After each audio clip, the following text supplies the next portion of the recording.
কবি আবুল হাসান তার শীতে ভালোবাসা পদ্ধতি কবিতায় লিখেছিলেন, তোমার মাথা ধরাও আমি এক চুমোতে সারিয়ে দেব, কাব্যের মেঘে কবিতের বাস। পেইনকিলার না খেয়ে তবে কি সেরেছিল কবির আকাঙ্ক্ষিত নারীর মাথা ধরা? এর উত্তর অজানা, তবে সম্প্রতি জানা তথ্যে বিজ্ঞান বলছে চুমুর আছে বহু রকম প্রভাব। আবার এই ঠোঁটে ঠোঁট মেলানো চুম্বনের ইতিহাস নিয়েও গবেষণা হচ্ছে তুমুল।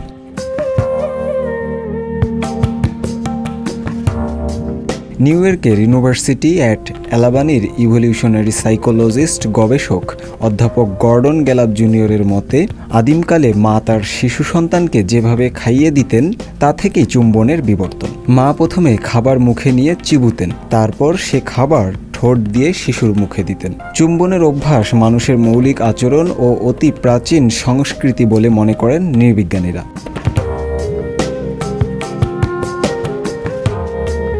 চুম্বন শরীর বিজ্ঞান বিযুক্ত নয়, কারণ মানুষের দেহের অন্যতম পাতলা ত্বক থাকে ঠোঁটে। এই ঠোঁটে আছে অসংখ্য স্নায়ুর মুখ। চুমুর মাধ্যমে মানুষ আরেক ব্যক্তির শরীরের তাপমাত্রা, স্বাদ ও ঘ্রাণ অনুভব করে। ঘ্রাণের মাধ্যমে স্বাস্থ্য, রোগ প্রতিরোধ সক্ষমতা ও উর্বরতা সংক্রান্ত তথ্য আঁচ করা যায়।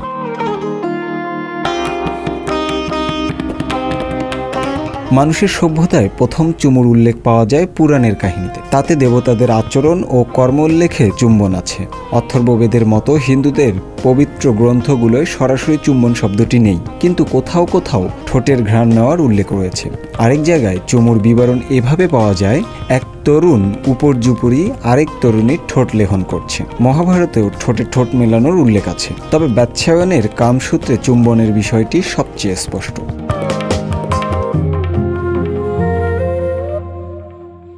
আগে ধারণা ছিল চুম্বনের ইতিহাস 1000 বছর আগের, কিন্তু সাম্প্রতিক এক গবেষণায় দেখা গেছে অন্তত 4500 বছর আগে চুম্বনের প্রচলন ছিল। ইরাক ও সিরিয়া অর্থাৎ প্রাচীন মেসোপটেমিয়া অঞ্চলে সম্প্রতি পাওয়া কিছু মৃৎশিল্প থেকে নিশ্চিত হওয়া যায় মেসোপটেমিয়া সভ্যতার প্রথম দিকের সমাজে চুমুর অস্তিত্ব। গবেষক শেরিল কারশেম তার দ্য সায়েন্স অব কিসিং বইয়ে লিখেছেন, 3500 বছর আগে ভারতীয় সভ্যতায় চুম্বন ছিল। এরপর ভারত থেকে আলেকজান্ডার দ্য গ্রেটের লোকেরা প্রাচীন গ্রিসে এই প্রথা নিয়ে যায়।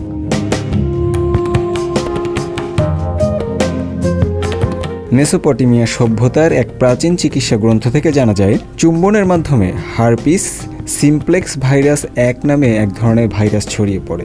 এর সংক্রমণে ঘা হতো।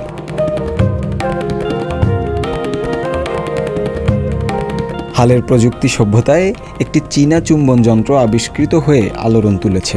এতে দূরে থাকা দুজন ব্যক্তি ঠোঁটে ঠোঁট মেলানোর অনুভূতি পাবেন।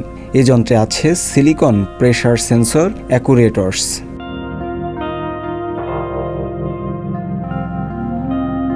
চুম্বন মানে শুধু অবাধ যৌনতা নয়, এতে আছে স্নেহ ও আনুগত্যের প্রকাশও।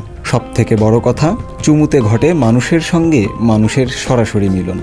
দূরত্বের অনাসৃষ্টির বদলে চুমুতে ভরসায় সভ্যতা মানবিক হতে পারে। সংবাদ, ফিচার ও অনুষ্ঠানের জন্য ভিজিট করুন সংবাদ প্রকাশের ওয়েবসাইট এবং যুক্ত থাকুন ফেসবুক পেজ ও ইউটিউব চ্যানেলের সঙ্গে।